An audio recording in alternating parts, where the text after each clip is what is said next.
Today, Buffett converted 1,800 A shares into 27,000 B shares in order to give them to the family foundation. Susan, 400 to Sherwood, Howard G. Buffett, and Novo. Donations were delivered. I will no longer be writing Berkshire's annual report or talking endlessly at the annual meeting. As the British would say, I'm going quiet, sort of. Greg Abel will become the boss at year end. He's a great manager, tireless worker, and an honest communicator. Wish him an extended tenure. I will continue talking to you and my children about Berkshire via my annual Thanksgiving message. Berkshire's individual shareholders are a very special group who are unusually generous in sharing their gains with others less fortunate. I enjoy the chance to keep in touch with you. Indulge me this year as I first reminisce a bit. After that, I'll discuss plans for my Berkshire shares. Finally, I'll offer a few business and personal observations. As Thanksgiving approaches, I'm grateful and surprised by my luck and being alive at 95. When I was young, this outcome did not look like a good bet. Early on, I nearly died. It was 1938, and Omaha hospitals were then thought of by its citizens as either Catholic or Protestant, a classification that just seemed natural at the time.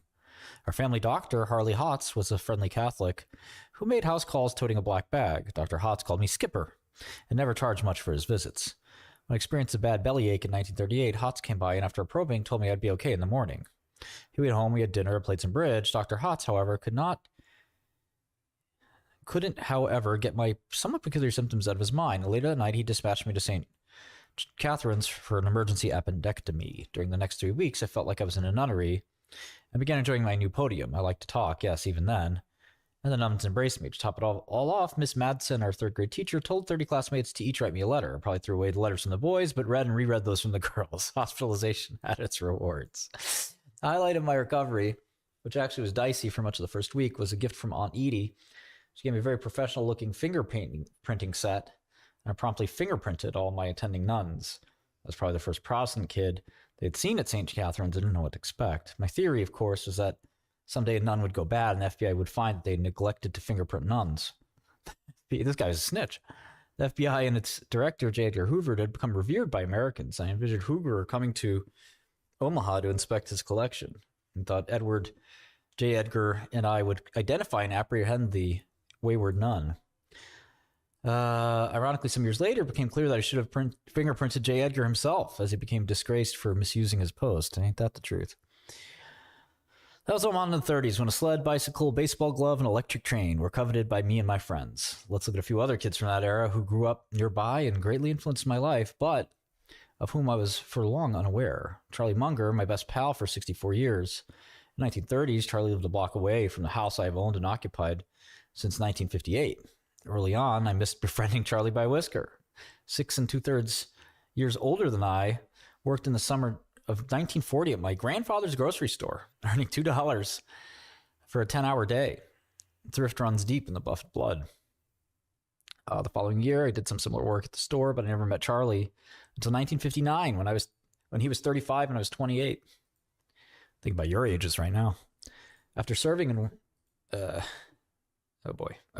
After serving in World War II, Charlie graduated from Harvard Law, then moved permanently to California. Charlie, however, forever talked of his years in Omaha as formative. For more than 60 years, he had a huge impact on me and could not have been a better teacher and protective big brother. We had differences, but never any arguments. I told you so was not in his vocabulary. That's a good thing, in my opinion. In 1958, I bought my first and only home. Of course, it was in Omaha, located 2 miles from where I grew up, loosely defined. Less than 2 blocks from my in-laws and 6 blocks from the grocery store and 6 to 7 minute drives from the office building where I've been working for 64 years. To move on to another Omahan, Stan Lipsey. Stan sold the Omaha Sun newspapers to Berkshire in 1968 and a decade later moved to Buffalo at my request. The Buffalo Evening News, owned by Berkshire affiliate, was unlocked in a battle to the death with its competitor who published Buffalo's only Sunday paper, and we were losing. Stan built our Sunday product, and for some years our paper eventually earned over 100% annually on our $33 million investment. This was important money to Berkshire in the 1980s. Stan grew up 5 blocks from my home. One of Stan's neighbors was Walter Scott. Of course. Walter, you will remember, brought Mid-American Energy to Berkshire in 1999, value director until his death in 2021, and a very close friend. Walter was Nebraska's philanthropic leader for decades, and both Omaha and the state carries his imprint. Walter attended Benson High School, which I was scheduled to attend as well, until my dad surprised everyone in 1942 by beating a 4-term incumbent in a congressional race. Life is full of surprises. Wait, there's more. In 1959, Don Cogue and I and his young family lived in a home directly across the street from my house and 100 yards away from where Munger lived. Don was then a coffee salesman who was destined to become president of Coca Cola, as well as a devoted director of Berkshire. When I met Don, he was earning $12,000 a year, while he and his wife were raising 5 children, all destined for Catholic schools. Our families became fast friends. Don came from a farm in northwest Iowa and graduated from Omaha's Creighton. Early on, he married Mickey. Top Omaha news girl. alert: possible U.S. shutdown and brings investor relief. Fresh data focused. After joining Coke, Don went to become legendary around the globe. In 1985, when Don was president of Coke, he launched its ill-fated New Coke. Don made a famous speech in which he apologized to the public and reinstated Old Coke. The change of heart took place after Don explained that Coke's incoming mail, addressed to Supreme Idiot, was promptly delivered to his desk. His withdrawal speech is a classic, can be viewed on YouTube. He cheerfully acknowledged that, in truth, the Coca-Cola product belonged to the public and not the company. Sales subsequently soared. You can watch Don on Charlie Rose in a wonderful interview. Tom Murphy and Kay Graham have been a couple of gems as well. Like Charlie Munger, Don forever remained a Midwestern boy, enthusiastic, friendly, and American to the core. Finally, Ajit Jain, born and raised in India, as well as Greg Abel, our Canadian CEO-to-be, each lived in Omaha for several years in the 20th century. Indeed, in the 1990s, Greg lived only a few blocks away from me on Farnham Street, though we never met at the time. Can it be that there's some magic ingredient in Omaha's water? I lived a few teenage years in Washington, D.C. when my dad was in Congress. In 1954, I thought I would be, and I took what I thought would be a permanent job in Manhattan. There, I was treated wonderfully by Ben Graham and Jerry Newman, made many lifelong friends. New York has unique assets and still does. Nevertheless, in 1956, after only 1.5 years, I returned to Omaha, never to wander again. Subsequently, my 3 grandchildren, as well as several grandchildren, 3 children as well as several grandchildren were raised in Omaha. My children always attended public schools, graduating from the same high school that educated my dad, class of 1921, my first wife, Susie, class of 1950, as well as Charlie, Stan, Irv, and Ron Blumkin, who were key to growing Nebraska furniture mart, and Jack Ringwald, class of 1923, who founded National Indemnity and sold it to Berkshire in 1967, where it became the base upon which our huge property and casualty operation was constructed. Our country has many great companies, great schools, great medical facilities, and each definitely has its own special advantages, along with talented people. But I feel very lucky to have the good fortune to make many lifelong friends, to meet both my wives, to receive a great start in education at public schools, and to meet many interesting and friendly adult Omahans when I was very young, and to make a wide variety of friends in the Nebraska National Guard. In short, Nebraska has been home. Looking back, I feel that both Berkshire and I did better because of our base in Omaha than if I had resided anywhere else. The center of the United States was a very good place to be born, to raise a family and build a business. Through dumb luck, I drew a ridiculously long straw at birth. Now let's move on to my advanced age. My genes haven't been particularly helpful. The family's all-time record for longevity, admittedly, family records get fuzzy as you work backwards, was 92 until I came along. But I've had wise, friendly, and dedicated Omaha doctors, starting with Harley Hotz and continuing to this day. At least 3 times my life has been saved, each with doctors based a few miles from my home. I have given up fingerprinting nurses, however. You can get away with many eccentricities at 95, but there are limits. Those who reach old age need a huge dose of good luck, daily escaping banana peels, natural disasters, drunk or distracted drivers, lightning strikes, you name it. But Lady Luck is fickle. No other term fits. Wildly unfair. In many cases, our leaders and the rich have received far more than their share of luck, which too often the recipients prefer not to acknowledge. Dynastic inheritors have achieved lifetime financial independence the moment they emerged from the womb, while others have arrived facing a hellhole during their early life, or worse, disabling physical or mental infirmities that rob them of what I've taken for granted.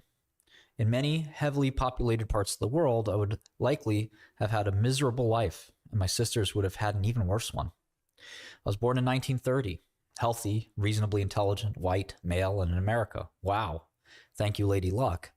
My sisters had equal intelligence and better personalities than I, but faced a much different outlook. Lady Luck continued to drop during much of my life, but she has better things to do than work with those in her 90s. I see. Lady Luck continued to drop by during much of my life, but she has better things to do than work with those in their 90s. Luck has its limits. Father Time, to the contrary, now finds me more interesting as I age, and he is undefeated. For him, everyone ends up on his scorecard as wins. When balance, sight, hearing, and memory are all on a persistent downward slope, you know Father Time is in the neighborhood. I was late in becoming old. Its onset materially varies, but once it appears, it is not to be denied. To my surprise, I generally feel good. Though I move slowly and read with increasing difficulty, I'm at the office 5 days a week where I work with wonderful people. Occasionally, I get a useful idea, or I'm approached with an offer we might not otherwise have received. Because of Berkshire's size and because of market levels, ideas are few, but not zero. My unexpected longevity, however, has unavoidable consequences of major importance to my family and the achievement of my charitable objectives. Let's explore them. What comes next? My children are all above normal retirement age, having reached 72, 70, and 67. It would be a mistake to wager that all three, now at their peak in many respects, will enjoy my exceptional luck in delayed aging. To improve the probability that they will dispose of what will essentially be my entire estate before alternate trustees replace them, I need to step up the pace of lifetime gifts to their three foundations. My children are now at their prime in respect to experience and wisdom, but have yet to enter old age. That honeymoon period will not last forever. Fortunately, a course correction is easy to execute. There is, however, one additional factor to consider. I would like to keep a significant amount of A shares until Berkshire shareholders develop the comfort with Greg that Charlie and I have enjoyed for so long. That level of confidence shouldn't take long. My children are already 100% behind Greg, as are the Berkshire directors. All three children now have maturity, brains, energy, and instincts to disperse a large fortune. They will have the advantage of being above ground when I'm long gone, and if necessary, can adopt policies both anticipatory and reactive to federal tax policies or other developments affecting philanthropy. This may well need to adapt to a significantly changing world around them. Ruling from the grave does not have a great record, and I have never had an urge to do so.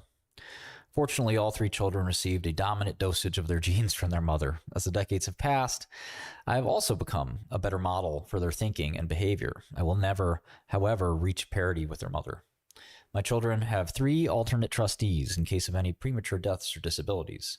The alternates are not ranked or tied to a specific child. All three are exceptional humans and wise in the ways of the world. They have no conflicting motives. I have assured my children that they do not need to perform miracles nor fear failures or disappointments. These are inevitable, and I've made my share. They simply need to improve somewhat upon what generally is achieved by government activities and or private philanthropy, recognizing these other methods of redistribution of wealth have shortcomings as well. Early on, I contemplated various grand philanthropic plans. Though I was stubborn, these did not prove feasible. During my years, I've also watched ill-conceived wealth transfers by political hacks, dynastic choices, and yes, inept or quirky philanthropists. If my children simply do a decent job, they can be certain that their mother and I would be pleased. Their instincts are good, and they each have had years of practice with very small sums initially that have irregularly increased to more than $500 million annually. All three like working long hours to help others, each in their own way. The acceleration of my lifetime gifts to my children's foundations in no way reflects any change in my views about Berkshire's prospects. Greg has met more than the high expectations I had for him when I thought he should be Berkshire's next CEO. He understands many of our businesses and personnel far better than I do now, and he's a fast learner about matters many CEOs don't even consider. I can't think of a CEO, management consultant, academic, member of government, you name it, that I would select over Greg to handle your savings and mine. Greg understands, for example, far more about the upside potential and the dangers of the property casualty insurance business than do a great many longtime property and casualty executives. My hope is that his health remains good for several decades. With a little luck, Berkshire should require only 5 or 6 CEOs over the next century.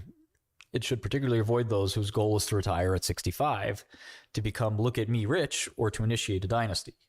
One unpleasant reality Occasionally, a wonderful or loyal CEO of the parent or subsidiary will succumb to dementia, Alzheimer's, or another debilitating long-term disease. Charlie and I encountered this problem several times and failed to act.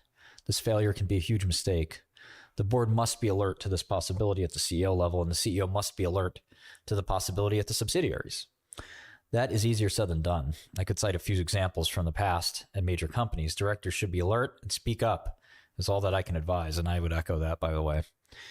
During my lifetime, reformers sought to embarrass CEOs by requiring the disclosure of the compensation of the boss compared to what is being paid to the average employee. Proxy statements ballooned to 100-plus pages compared to 20 earlier, but the good intentions didn't work. Instead, they backfired.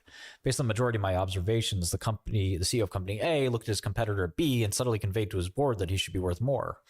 Of course, he also boosted the pay of directors and was careful about who he placed on the compensation committee. The new rules produced envy, not moderation. The ratcheting took a life of its own. What bothers very wealthy CEOs... Hold on. Interesting, he says Berkshire's businesses have moderately better than average prospects. France's ex-president Nicolas Sarkozy granted conditional release from prison pending appeal. Let's keep reading the Berkshire letter. He's talking about CEO compensation here. The ratcheting took on a life of its own. What often bothers very wealthy CEOs, they are human after all, is that other CEOs are getting even richer. Envy and greed walk hand in hand. And what consultant ever recommended a serious cut in CEO compensation or board payments? That is absolutely true. In aggregate, Berkshire's businesses have moderately better than expected prospects, led by a few non-correlated and sizable gems. However, a decade or two from now, there will be many companies that have done better than Berkshire. Our size takes its toll. Berkshire has less chance of a devastating disaster than any business I know. I don't know if I agree with that. All right. And Berkshire has a more shareholder-conscious management and board than almost any company with which I am familiar, and I've seen a lot. Finally, Berkshire will always be managed in a manner that will make its existence an asset to the United States and eschew activities that will lead it to become a supplicant. Over time, our managers should grow quite wealthy. They have important responsibilities, but do not have the desire for dynastic or look-at-me wealth. Our stock price will move capriciously, occasionally falling 50% or so, as has happened 3 times in the 60 years under present management. Don't despair. America will come back, and so will Berkshire shares. A few final thoughts. One perhaps self-serving observation. I'm happy to say I feel better about the second half of my life than the first. My advice, don't beat yourself up over past mistakes.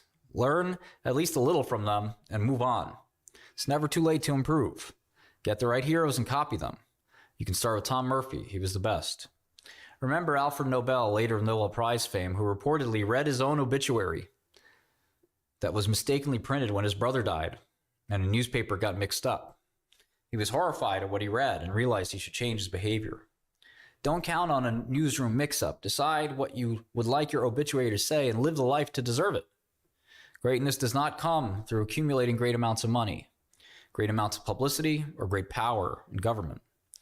When you help someone in any of thousands of ways, you help the world.